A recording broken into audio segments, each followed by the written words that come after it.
안녕하세요, 가치남입니다. 2월 5일 금요일 국내 증시가 마감되었습니다. 오늘은 시장 어떠셨나요? 물론 1%의 상승으로 마감이 되었지만 상당히 변동성이 컸던 하루였다고 생각을 하고 있습니다.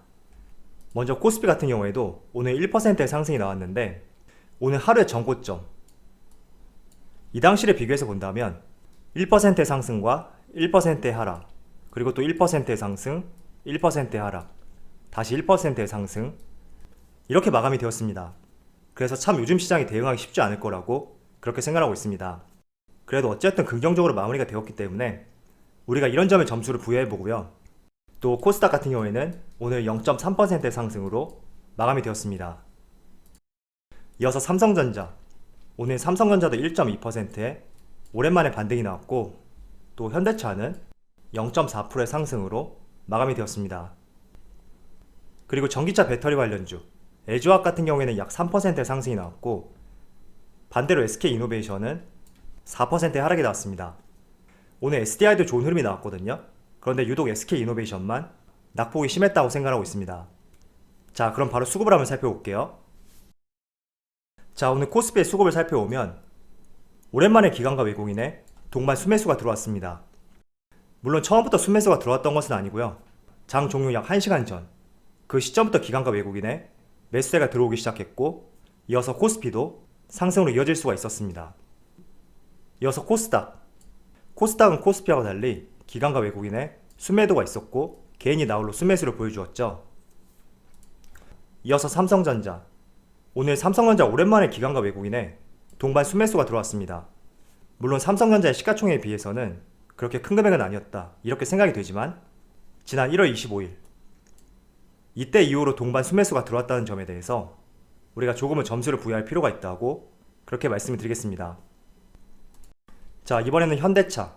오늘 현대차 소폭의 상승이 있었는데 외국인이 4거래일째 순매수가 들어오고 있거든요. 그래서 수급적인 면을 봤을 때 상당히 긍정적인 흐름세다 이렇게 보여주고 있습니다.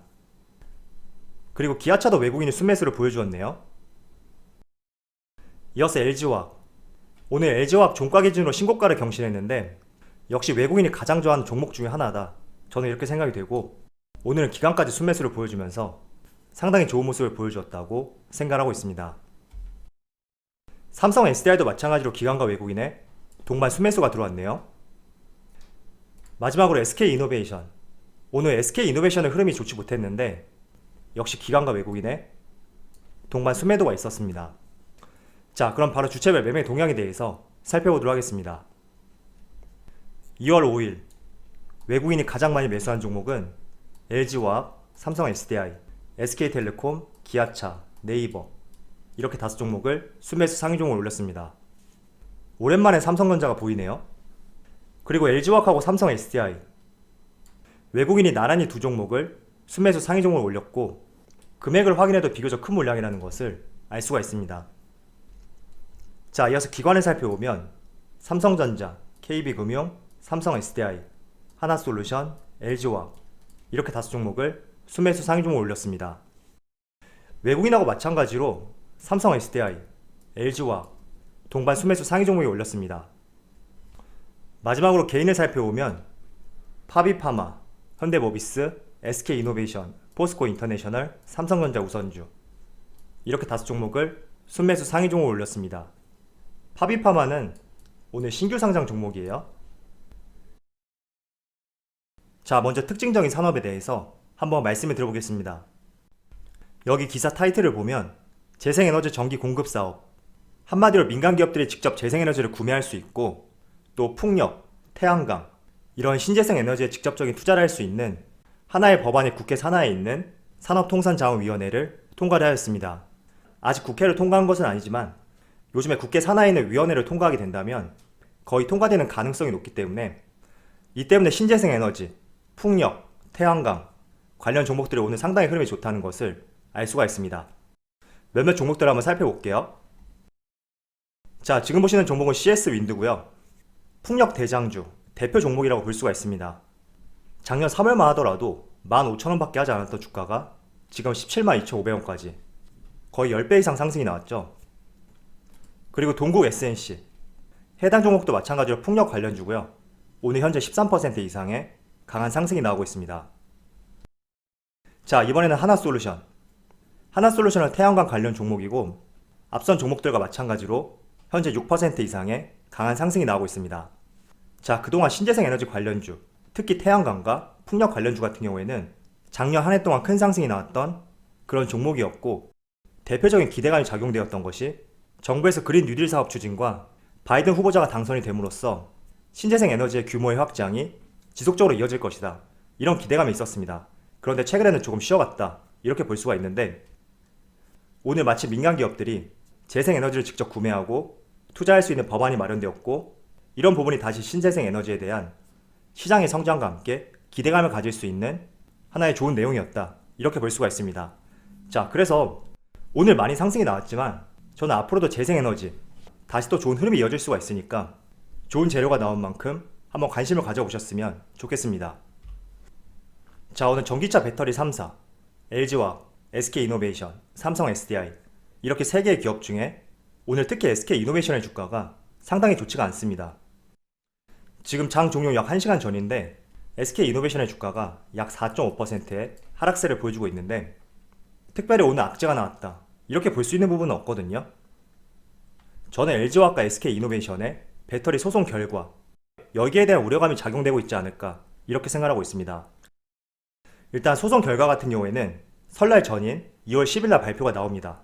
물론 그동안 3차례 최종 결정이 연기가 되었기 때문에 물론 이번에도 연기될 가능성이 있지만 업계에서는 연기보다는 이번에는 결과가 나올 가능성이 높다, 이렇게 판단을 하고 있습니다. 자, 그런데 SK이노베이션 입장에서 볼 때는 지금 주가도 많이 올라온 상태이고 또 소송에 대한 불확실성, 이런 것들이 잔존하기 때문에 오늘의 주가 흐름이 다른 배터리 관련주에 비해서 상당히 약세 흐름을 보여주고 있지 않나, 이렇게 생각하고 있습니다. 물론 결과에 대해서는 어느 누구도 알 수가 없죠. 그래서 SK이노베이션 많이 상승이 나왔던 만큼 여러분들의 소송 결과에 대해서 100% 확신이 없다면 저는 일부 리스크 관리를 해볼 필요가 있다고 그렇게 생각하고 있습니다. 자, 최근에 네이버에서 제주은행을 인수하겠다, 이런 인수설이 돌고 있습니다. 물론 네이버 측에서는 사실무근이다, 강하게 선을 그었지만 우리가 주목할 부분은 네이버의 사업 확장, 항상 여기에 주목을 해보셨으면 좋겠습니다. 어떤 의미냐면 제가 어제 여러분들에게 장기 투자할 때는 업황을 봐야 되고 또 이 기업이 올해뿐만 아니라 내년, 내후년 지속적인 이익 창출과 이익 확대가 가능한지 이런 점을 같이 보자고 말씀을 드렸습니다. 자, 그런데 제조업체들, 예를 들어서 반도체, 자동차, 가전, 스마트폰, 이런 제조업체들 같은 경우에는 항상 경기 사이클이 있거든요. 마냥 업황이 좋을 수만은 없습니다. 그런데 네이버하고 카카오, 이런 인터넷 기업들을 생각해 볼 때는 과연 업황이라는 게 있을까? 라는 생각이 조금 들더라고요.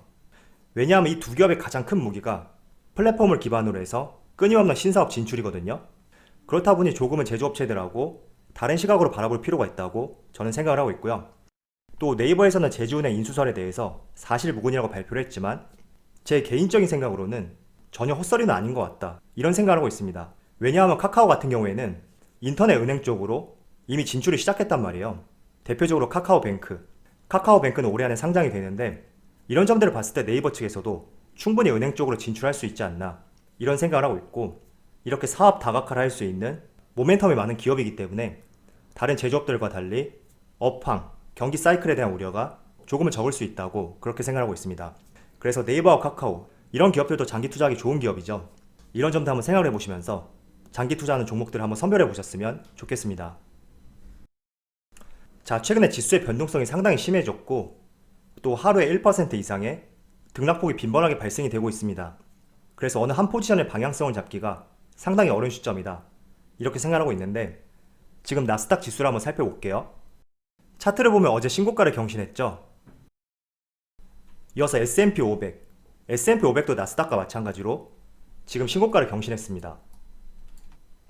이어서 독일 닥스 지수, 독일 같은 경우는 신고가를 경신하지 못했지만 그래도 방향성이 상방으로 올라와 있다는 것을 알 수가 있습니다.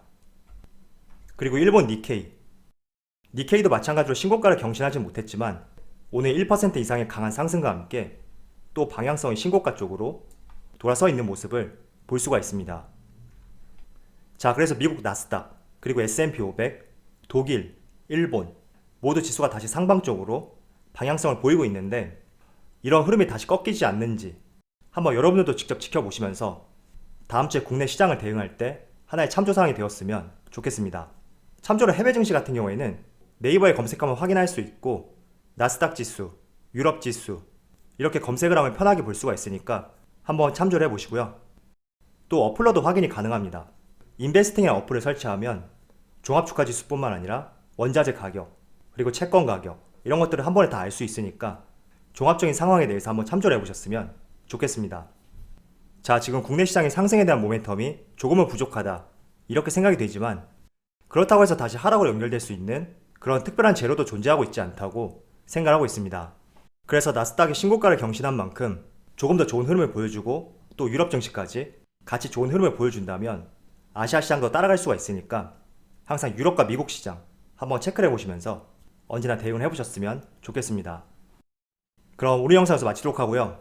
언제나 여러분들의 성공 투자를 기원하도록 하겠습니다. 감사합니다.